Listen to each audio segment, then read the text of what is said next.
My brother abandoned his kids after the divorce, so I made sure he never saw them again. The day my brother Daniel showed up at my front door with a lawyer and a social worker, I was teaching my nephew Noah how to change a bike tire. It was a Saturday morning in October, the kind where the air smells like leaves and coffee, and everything feels temporarily perfect. Noah's hands were covered in chain grease, and he was laughing about something his sister Olivia had said at breakfast. Then the doorbell rang 3 times in rapid succession, aggressive and insistent, and I knew before I opened it that my carefully constructed peace was about to shatter.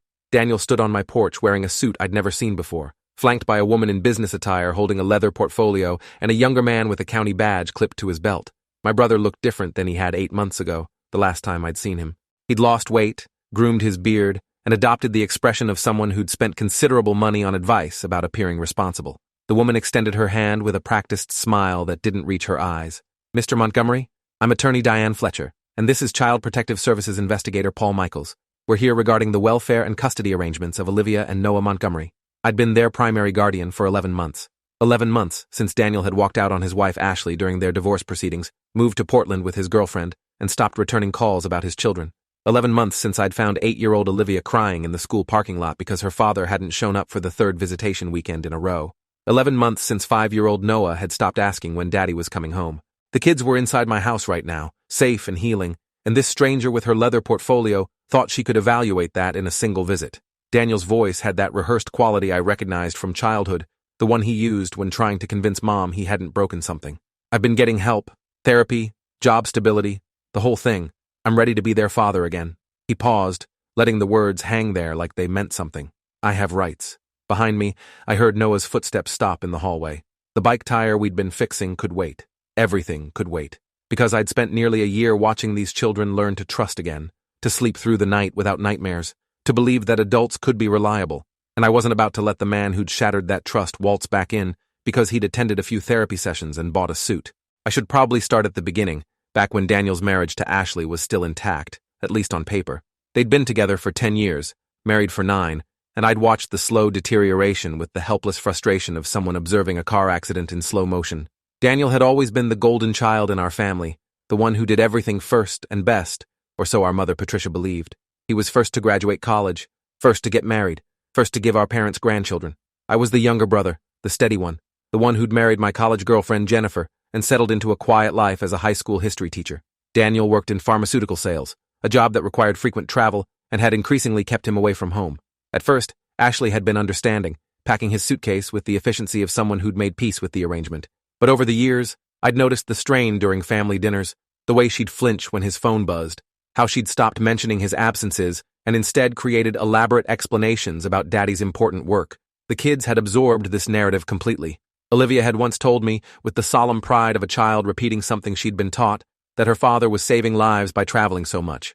The truth, as it turned out, was considerably less noble. Daniel had been having an affair with a colleague named Vanessa for almost 3 years.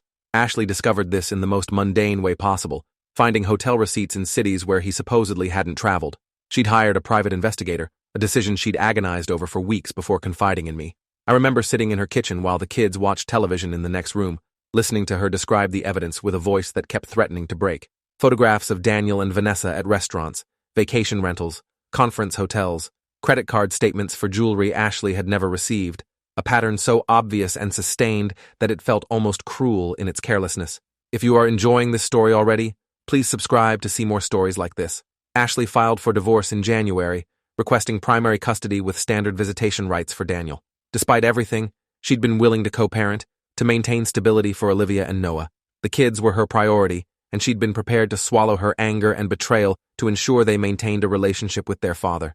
Daniel had initially agreed to everything, signed preliminary documents, attended the first few mediation sessions with what appeared to be genuine remorse. He'd moved into an apartment nearby, a modest 1-bedroom where the kids spent every other weekend. For about 6 weeks, he maintained the appearance of being a responsible divorced father. Then, Vanessa got promoted to a position in Portland, and Daniel's entire performance collapsed like a house of cards in a strong wind. He stopped showing up for scheduled weekends, calling Ashley at the last minute with increasingly transparent excuses. Work emergency, car trouble, feeling under the weather. The kids would be dressed and ready, overnight bags packed, standing by the window watching for his car that never arrived. After the 3rd cancellation, Olivia stopped packing her bag entirely. After the 5th, Noah stopped asking if Daddy was coming. Ashley tried everything, sending certified letters, adjusting the schedule to accommodate his work, even offering to drive the kids to him. Nothing worked. The final custody hearing was scheduled for March 15th. Daniel didn't show up.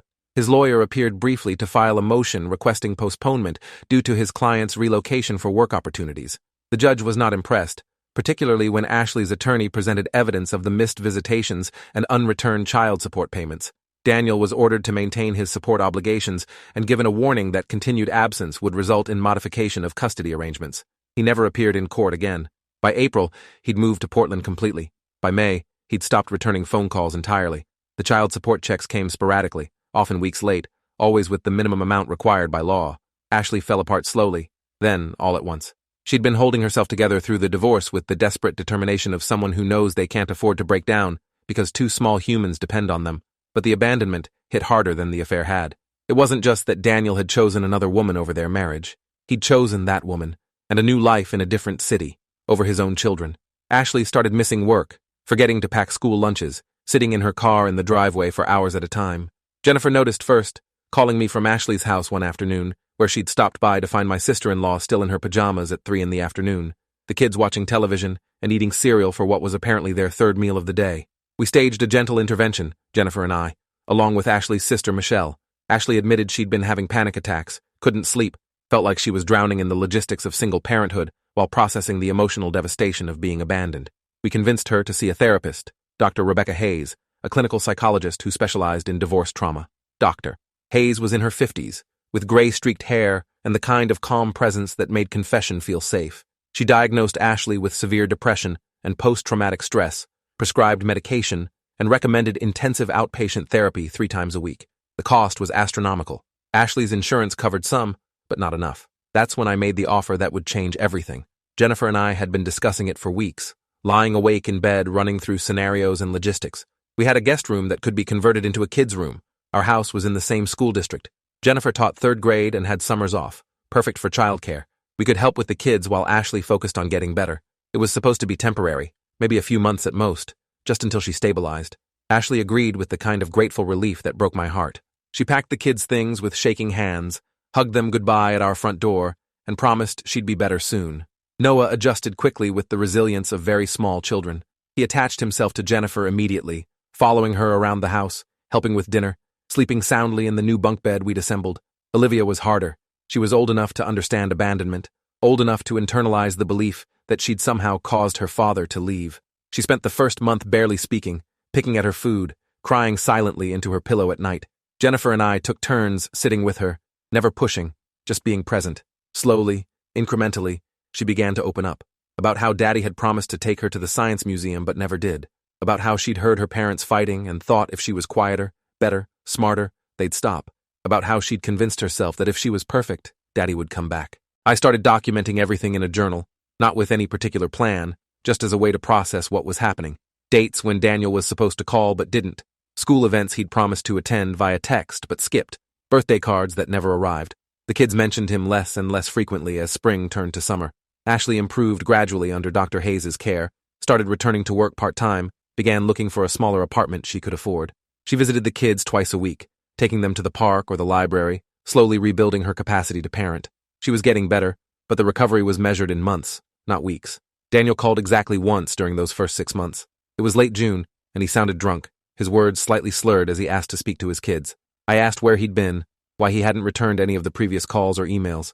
He launched into a rambling explanation about starting a new job, getting settled, dealing with the stress of the move. Vanessa was apparently pregnant, he mentioned casually, like it was minor biographical information rather than a bomb he was dropping on his existing children. I made a decision in that moment, standing in my kitchen at 11 o'clock at night, listening to him make excuses. I told him the kids were asleep and I'd have them call him tomorrow. He said sure, gave me his new number, and hung up. I never gave the children that number. I told myself I was protecting them from disappointment when he inevitably didn't answer. But really, I was protecting them from him. That decision haunted me some nights. Who was I to decide whether my brother's children could speak to their father? But then I'd remember Olivia's tear-stained face, Noah's confusion when asked about Daddy, Ashley's panic attacks, and the guilt would shift into something harder and more protective. Daniel had made his choice. He'd walked away from 2 children who worshipped him for a new life, with a new woman, and soon, a new baby.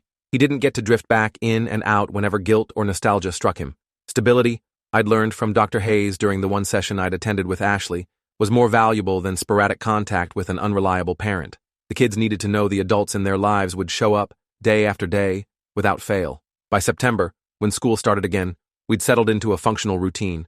I'd legally become the kids' temporary guardian through a family court arrangement Ashley had initiated with her lawyer. She was stable enough to have them on weekends, building toward split custody once she found an apartment and completed her treatment plan.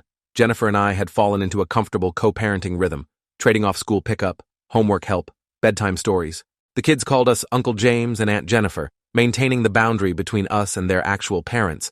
But the relationship had deepened into something that felt permanent, even though we all pretended it was temporary. Our mother, Patricia, disapproved of the entire arrangement from the beginning, though she rarely said so directly. She had a gift for communicating disappointment through loaded silences and carefully phrased questions. When we'd first told her about taking the kids, she'd pursed her lips and asked if we'd considered how this would affect Daniel's relationship with his children. When I'd explained that Daniel didn't have a relationship with his children because he'd voluntarily abandoned them, she'd changed tactics. Boys need their father. You're not their father. Daniel's going through a difficult transition. Give him time. He'll come back when he's ready. The implication, never stated but always present, was that I was overstepping, interfering, making things worse by providing the stability Daniel's absence had created the need for. My father, Robert, was more direct. He'd cornered me at a family barbecue in July, beer in hand, sun beating down on his already reddened neck. "You're making Daniel look bad," he'd said without preamble. "Taking his kids, playing house with them. What's he supposed to do, compete with you?" I'd stared at him, genuinely confused about how he'd arrived at this interpretation. Daniel had left, I'd explained. Someone had to take care of Olivia and Noah. The alternative was Ashley trying to parent while having panic attacks, or the kids going into temporary foster care. Dad had waved this away like I was missing the point. "Daniel's your brother. Families supposed to support each other, not make each other look like deadbeats." The irony of this statement, given that Daniel had abandoned his family, seemed entirely lost on him.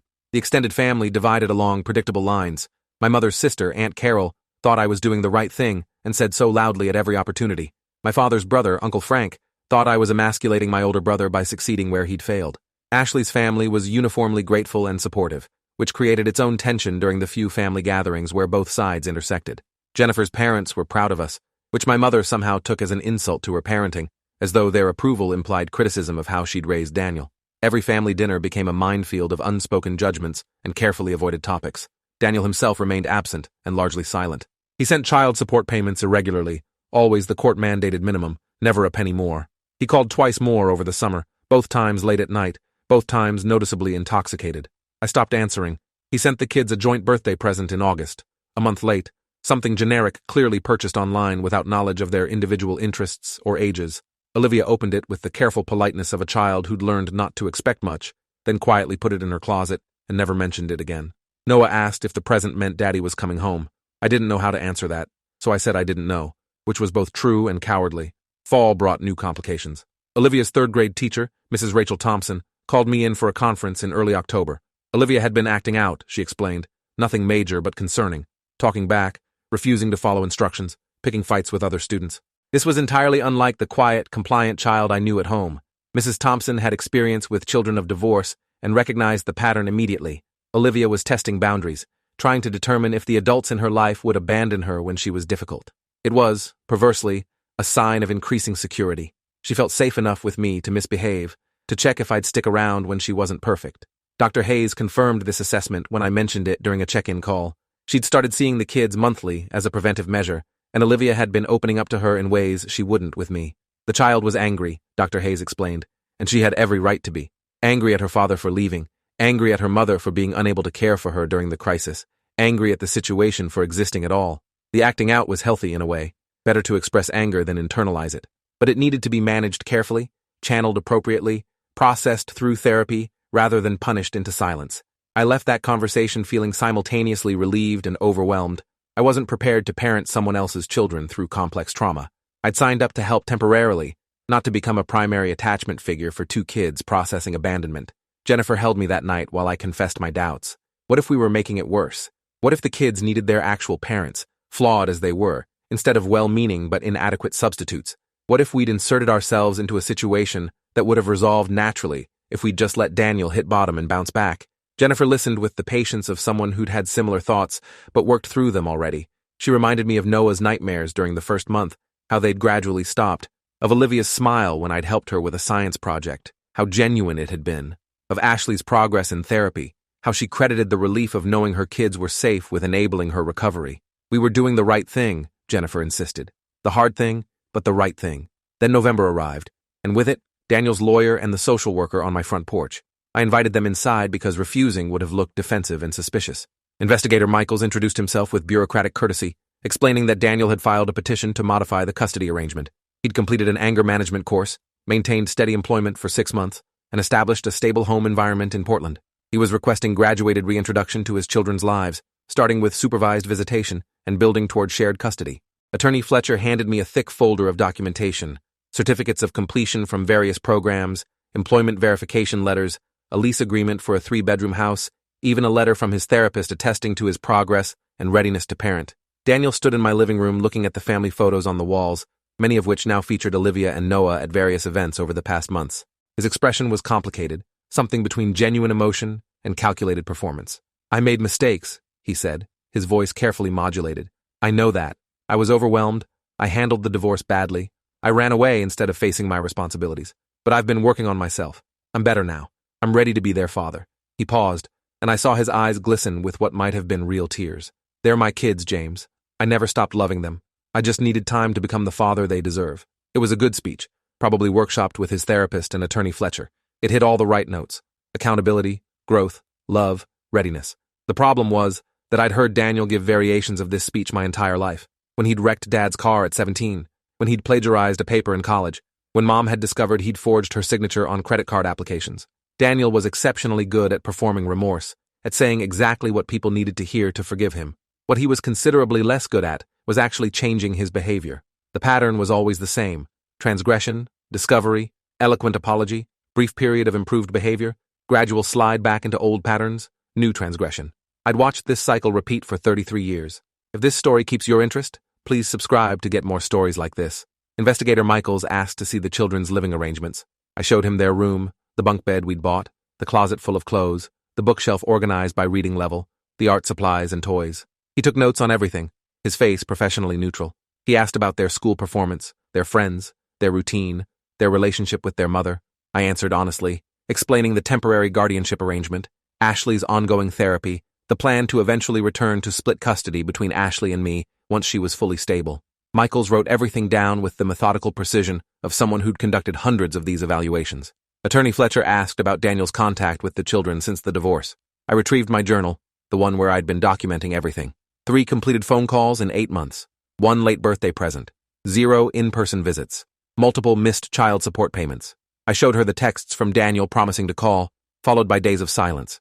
The emails from Ashley begging him to maintain contact with his kids, all unanswered. Fletcher's expression remained professionally neutral, but I saw her exchange a glance with Michaels. This wasn't the narrative Daniel had presented to them. Daniel's face flushed with anger, the careful mask slipping slightly. "I was dealing with a lot," he said defensively. "The move, the new job, getting settled. I was going to reach out more once things stabilized." This was new information contradicting what he'd just said minutes earlier about being ready. If he was ready now, after 6 months of stability, why hadn't he called in August or September? Why had the kids received radio silence during the entire period he was supposedly building this new, stable life? I didn't point out these contradictions. I let them hang in the air, obvious to anyone paying attention. After 2 hours, Investigator Michaels and Attorney Fletcher thanked me for my cooperation and left. Daniel remained behind, asked if he could wait around to see the kids when they came back from their bike ride with Jennifer. I told him no. He'd had 8 months to request supervised visitation through proper channels. Showing up unannounced with legal professionals wasn't appropriate reintroduction after nearly a year of abandonment. He needed to leave. Daniel's carefully controlled facade cracked completely. He called me a sanctimonious asshole, accused me of stealing his children, said I was using their abandonment as an opportunity to play father to kids who weren't mine. Some of what he said hurt, because it was partially true. I had grown to love Olivia and Noah like they were my own children. But that had happened gradually, out of necessity, because someone needed to love them when their actual father couldn't be bothered. I told Daniel to leave or I'd call the police. He left, but not before warning me that he wasn't going away, that those were his kids, that he had rights. I watched his rental car pull away from the curb, hands shaking with adrenaline. Jennifer arrived home 10 minutes later with the kids, both rosy-cheeked and laughing about something that had happened at the park. Noah ran up to me asking if we could finish fixing the bike. Olivia showed me a smooth rock she'd found and wanted to paint. I didn't tell them their father had been there. What would be the point? He'd been there in body, but not in any way that mattered to them. That night, after the kids were asleep, I called Ashley. She deserved to know what was happening. She answered on the third ring, sounding tired but stable. I explained about Daniel's visit, the petition to modify custody, the documentation he'd presented. Ashley was silent for a long moment. Then she started laughing, a brittle, slightly hysterical sound. "He wants to be a father now?" she said. "After everything? After he stopped calling them back? After he moved to another city for his pregnant girlfriend? Now he's ready?" Her laughter dissolved into crying. I waited it out, hearing her collect herself on the other end of the line. She'd been expecting this, she admitted. Dr. Hayes had warned her during therapy that people like Daniel often reappeared once they'd processed their initial crisis, convinced they'd done the necessary work to repair the damage they'd caused. It was a pattern common in abandonment cases. The parent left, established a new life, then returned seeking absolution and restoration without fully comprehending the harm they'd inflicted or the time they'd lost. They genuinely believed that because they felt better, everything should return to how it was before. The problem was that the children had continued existing and changing during the absence. The relationship couldn't be resumed from a pause point because it hadn't been paused. It had ended. Ashley said she'd call her lawyer first thing Monday morning. Lawrence Bennett was a family law attorney who'd handled her divorce with the kind of aggressive competence that had both impressed and intimidated me. He was in his 60s, gray-haired, with a reputation for protecting children above all other considerations in custody disputes. He'd told Ashley during the divorce that if Daniel continued his pattern of absence, they could petition for termination of parental rights, or at minimum, severe restriction of custody. At the time, Ashley hadn't wanted to go that far. She'd still believed Daniel would come back, would remember he had children who needed him. That faith had eroded completely over the past months. Monday morning arrived, and with it, a certified letter from Attorney Fletcher formally notifying me of the custody modification petition. A preliminary hearing was scheduled for 3 weeks out. Daniel was requesting immediate reinstatement of visitation rights, supervised at first, graduating to unsupervised within 3 months, and eventual 50-50 split custody. The petition painted me as an interfering third party who'd inserted myself into a family situation without proper legal authority, taking advantage of Ashley's temporary mental health crisis to essentially kidnap his children. It was an audacious reframing of reality that would have been almost impressive if it weren't so infuriating. Lawrence Bennett called that afternoon. He'd reviewed the petition and had thoughts, many thoughts, none of them favorable to Daniel's position. First, he explained, Daniel had essentially abandoned the children for 8 months. The few sporadic contacts didn't constitute maintaining a relationship. Second, Daniel had repeatedly missed child support payments, demonstrating financial irresponsibility. Third, and most importantly, Daniel had never exercised the custody rights he'd been granted in the divorce decree. He'd been given every other weekend and 1 evening per week. He'd attended approximately 3 weekends and 0 evening visits before moving to Portland without notifying the court or requesting modification of the custody arrangement. From a legal standpoint, Bennett continued, Daniel's petition was weak. No judge would grant immediate modification after such extended absence without serious evaluation of the child's best interests. However, and this was the crucial point, Daniel had completed several rehabilitation programs and established apparent stability. A judge might grant supervised visitation to determine if reintroduction was appropriate, particularly if Daniel presented himself well in court and the children expressed desire to see their father. And that, Bennett said carefully, was where things could get complicated. Did the children want to see Daniel? I didn't know. I'd carefully avoided poisoning them against their father, never spoke negatively about him in their presence, maintained the fiction that Daddy was away for work and loved them very much. This had seemed like the compassionate approach at the time.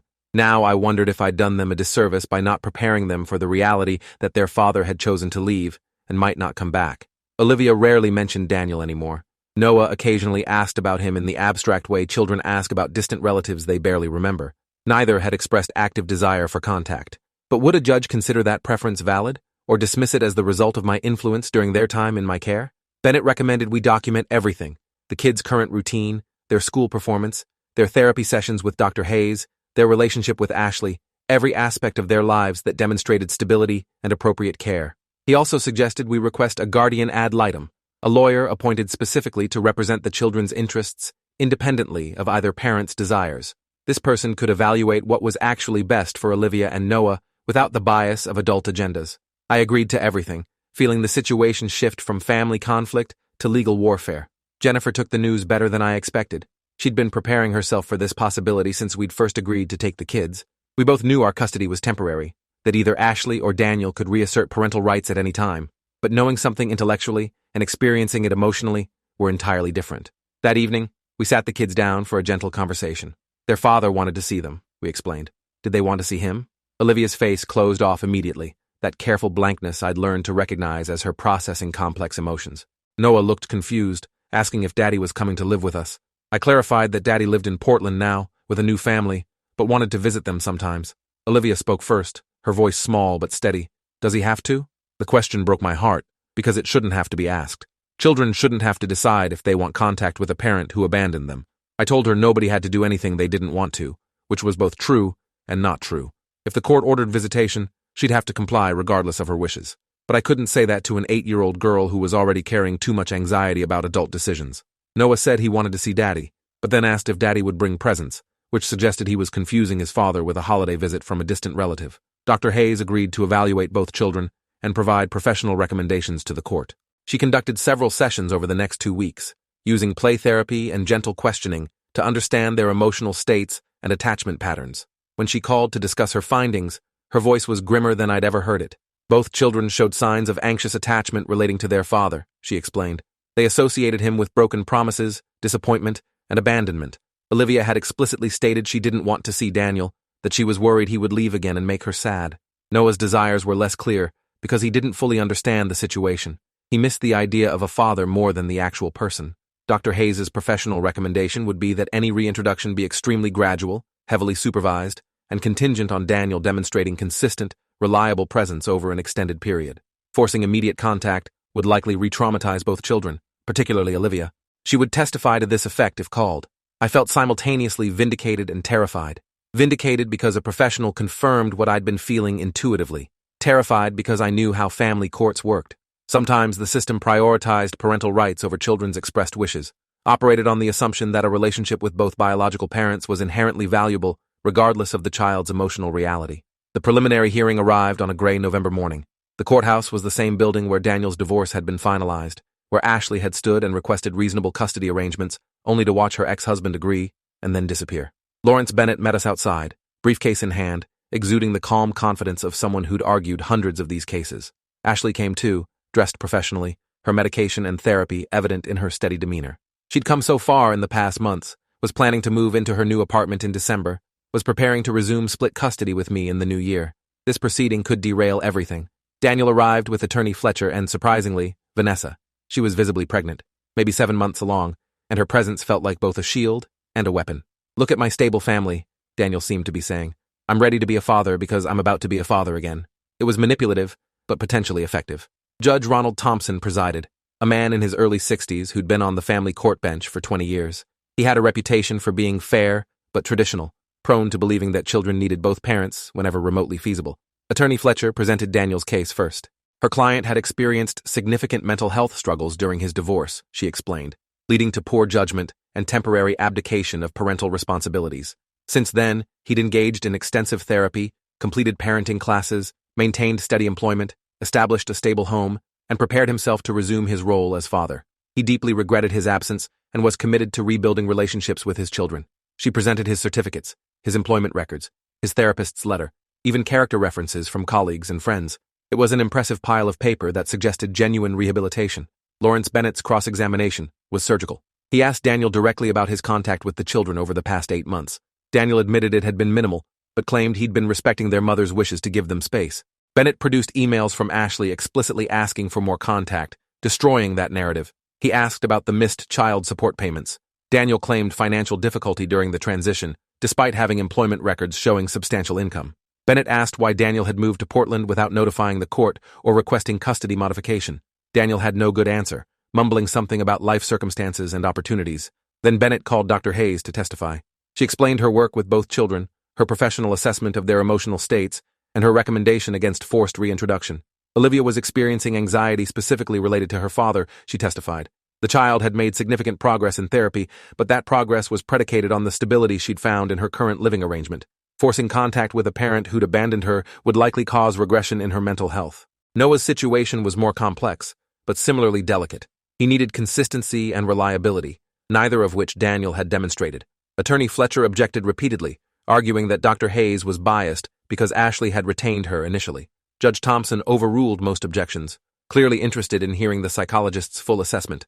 Fletcher then called her own expert, Dr. Marcus Allen, a child psychiatrist who'd never met Olivia or Noah, but had reviewed the case files. He testified that children's stated preferences at young ages were heavily influenced by their current caregivers, that parental reunification was generally beneficial, and that supervised visitation posed minimal risk. It was generic testimony based on general principles rather than the specific circumstances of these specific children. The hearing stretched over 6 hours. Ashley testified about Daniel's abandonment, her voice shaking but clear. She described finding Olivia crying, Noah's confusion, the broken promises and unreturned calls. She also acknowledged her own mental health struggles and credited Jennifer and me with providing stability during her crisis. She was willing to allow supervised visitation, she said, if that's what the children wanted. But she wouldn't force them into a relationship with someone who'd proven himself unreliable. I testified next, walking through the journal documentation, the photos, the school records, Dr. Hayes' therapy notes, everything that demonstrated the children's current stability and their clear anxiety about their father. Daniel testified last, tears streaming down his face as he described his regrets and his readiness to be a father again.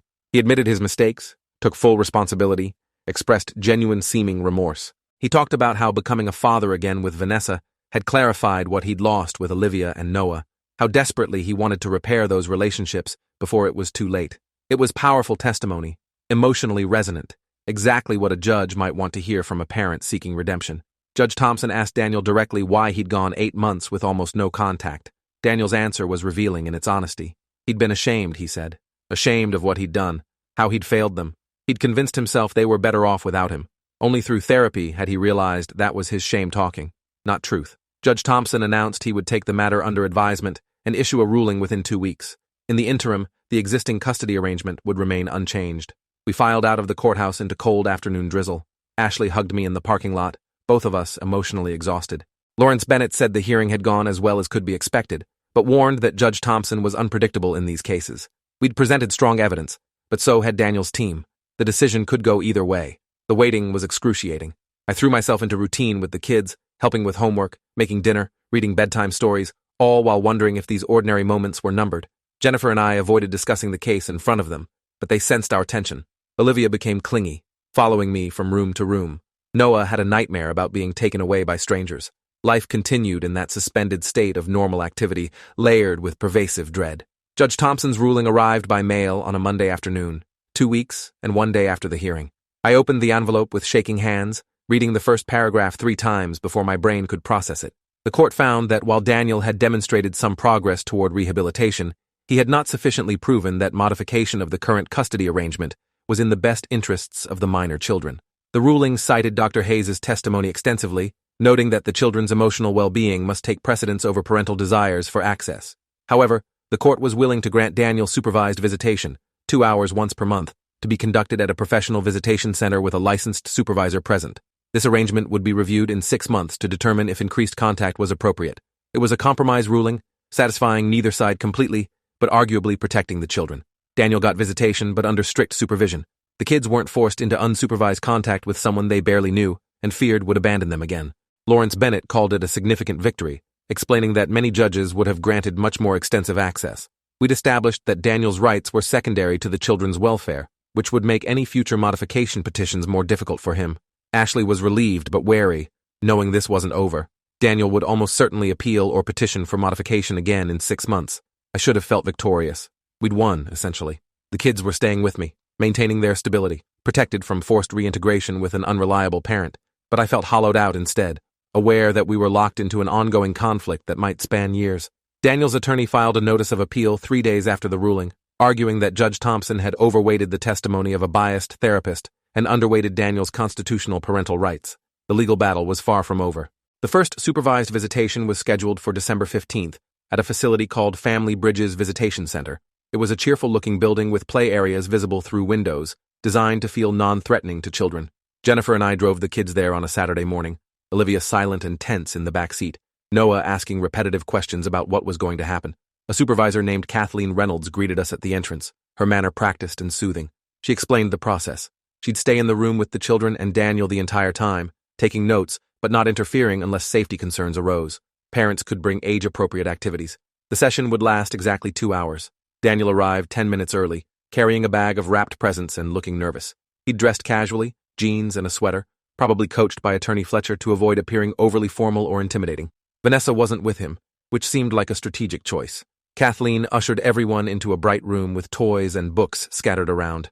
I lingered in the doorway, unable to immediately leave, watching Noah tentatively approach his father, while Olivia hung back against the far wall.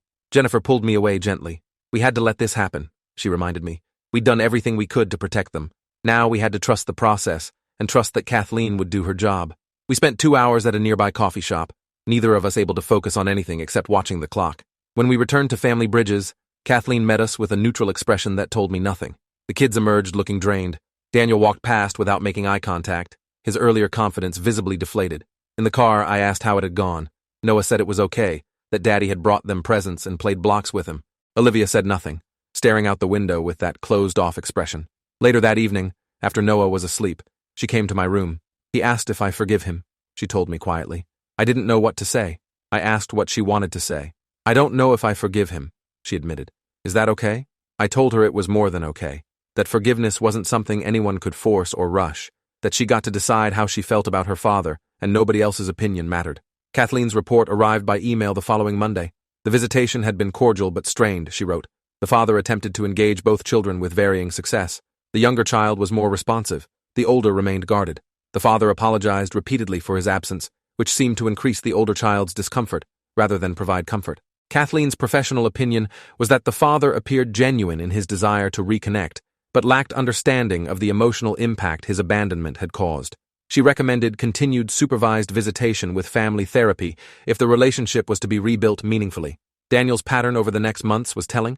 He attended the first 3 supervised visitations consistently, bringing presents and activities. The 4th one, he canceled last minute, claiming work emergency.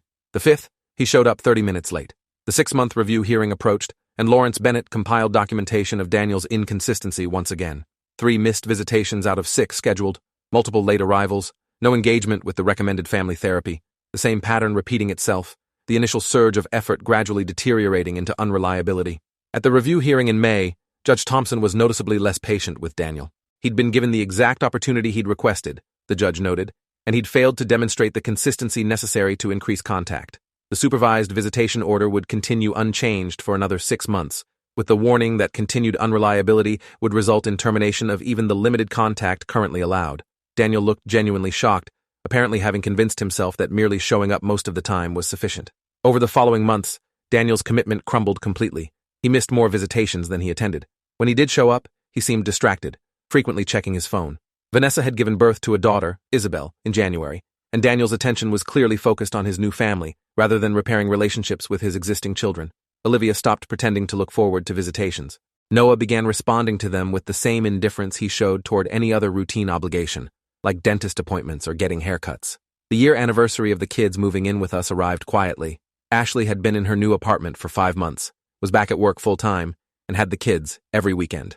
We'd settled into genuine co-parenting, Jennifer and I maintaining weekday responsibility, while Ashley had weekends and holidays.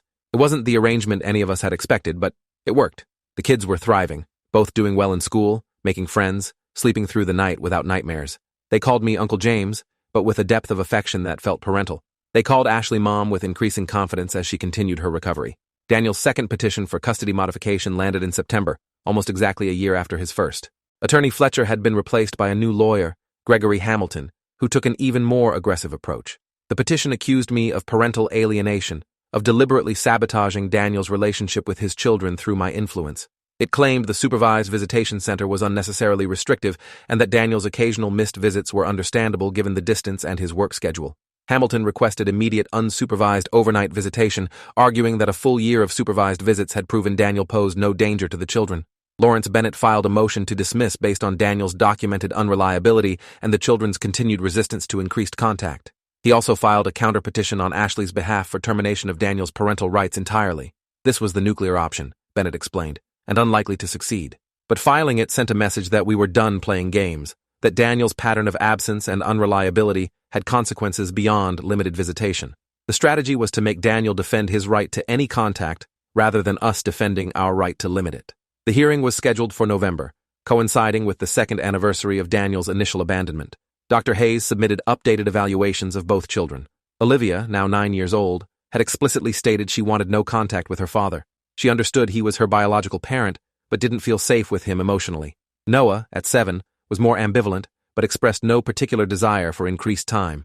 Both children, Dr. Hayes wrote, had formed secure attachments to their current caregivers, and viewed their living arrangement as permanent and desirable. Disrupting this stability without extraordinarily compelling reason would be clinically inadvisable. The hearing itself was brutal. Gregory Hamilton painted me as a manipulative figure who'd inserted myself into a family crisis to steal my brother's children. He claimed I'd brainwashed them against their father, prevented contact, and fostered an environment where Daniel couldn't possibly succeed. His expert witness, Dr. Patricia Simmons, testified about parental alienation syndrome and suggested the children's resistance was manufactured by my influence rather than genuine response to Daniel's behavior. It was a comprehensive character assassination that would have been more effective if the documented evidence didn't contradict every claim. Lawrence Bennett systematically destroyed each argument. He presented visitor logs from family bridges, showing Daniel's attendance record. He played audio recordings from supervised visitations, where Daniel spent more time talking about his new baby than engaging with his existing children. He showed text messages where Daniel canceled visits hours before they were scheduled, usually with transparent excuses. He called Kathleen Reynolds to testify about her observations across 15 months of supervised visitation. She stated plainly that Daniel showed more interest in being perceived as a good father than in actually doing the work of building relationships with his children. Then Bennett did something unexpected. He called Vanessa to testify. She'd been subpoenaed over Attorney Hamilton's strenuous objections. On the stand, under oath, Bennett asked her directly about Daniel's involvement with his children from his first marriage. Vanessa shifted uncomfortably, clearly not wanting to damage her partner. But she was under oath, and Bennett was skilled at asking questions that demanded honest answers. How often did Daniel talk about Olivia and Noah at home? Rarely. Did he display their photos? No. Had he ever suggested bringing them to Portland for visits? No. Did his daughter Isabel know she had older half-siblings? Vanessa hesitated, then admitted she wasn't sure. The testimony was devastating precisely because Vanessa clearly didn't want to harm Daniel. Her reluctant honesty carried more weight than enthusiastic criticism would have. She revealed a man who'd completely compartmentalized his life, kept his new family separate from his old one, avoided discussing his older children except in the context of legal obligations. After Vanessa's testimony, Attorney Hamilton seemed deflated. He rested his case without calling Daniel to testify again, apparently deciding his client would only make things worse. Judge Thompson took 2 weeks to issue his ruling. When it came, it was definitive. The petition for increased visitation was denied. The court found clear and convincing evidence that Daniel had repeatedly demonstrated unreliability and lack of genuine commitment to his children's welfare. The counter-petition for termination of parental rights was also denied, but with modifications. Daniel's visitation rights were reduced to quarterly supervised visits, 4 times per year, with the explicit warning that missing more than 1 visit annually would result in termination. His child support obligations were increased to the maximum allowed under state guidelines. Most significantly, Judge Thompson transferred sole legal custody to Ashley, removing Daniel's ability to make decisions about the children's education, health care, or welfare. He retained minimal physical custody rights through the quarterly supervised visits, but had no authority over any aspect of their lives. The ruling stated plainly that Daniel had shown himself to be an unreliable parent who prioritized his own desires over his children's needs, and that the court's primary obligation was protecting the children's emotional and psychological welfare. Daniel didn't attend the first quarterly visit, or the second. He sent child support payments sporadically, now enforced through wage garnishment rather than voluntary compliance. By the 3rd missed visit, Lawrence Bennett filed for complete termination of parental rights. This time, Judge Thompson granted it. Daniel was given 30 days to show cause why his rights shouldn't be terminated. He didn't respond. On a cold morning in March, nearly 2.5 years after Daniel had first left his family, his parental rights were formally terminated. Olivia and Noah were legally freed for adoption. Ashley asked Jennifer and me if we'd be willing to adopt them jointly with her. We'd been co-parenting successfully for over 2 years. The kids called me Uncle James, but everyone understood the relationship was functionally parental. Jennifer and I had discussed adoption privately, but hesitated to push it, not wanting to overstep. Ashley's invitation felt like the natural culmination of an unexpected journey. We said yes. The adoption was finalized 6 months later, on a sunny September morning. Olivia was 10, Noah was 8. They understood what it meant, that they'd have 3 legal parents now instead of 1 unstable one. The judge who presided over the adoption was Judge Thompson, who smiled genuinely for the first time I'd seen. "This is the outcome I'd hoped for when this case first came to my courtroom," he said. "A child's best interests are sometimes served in unexpected ways." Daniel sent a letter a year after the adoption. It arrived at our house, forwarded by his lawyer to ours. In it, he apologized for everything. He admitted he'd been a terrible father, that he'd abandoned his children when they needed him most, that he'd let pride and shame prevent him from doing better. He said he hoped someday they'd want to know him, but he understood if they never did. He included updated medical history information and photographs of himself and his family in case they ever wanted to see what he looked like now or know about their half-sister. It was a good letter, probably therapeutic for him to write. I showed it to Ashley and Jennifer. We decided to keep it in a file for when the kids were older and could decide for themselves if they wanted to read it. Olivia is 16 now. Noah is 14. They call me Dad most of the time, Jennifer Mom, and Ashley Mom too. We've explained their history to them in age-appropriate increments. They know about Daniel, about the abandonment, about the legal battles. Olivia has his letter in her room but hasn't read it yet. Noah asked about him once, around age 12, wanting to know why his biological father left.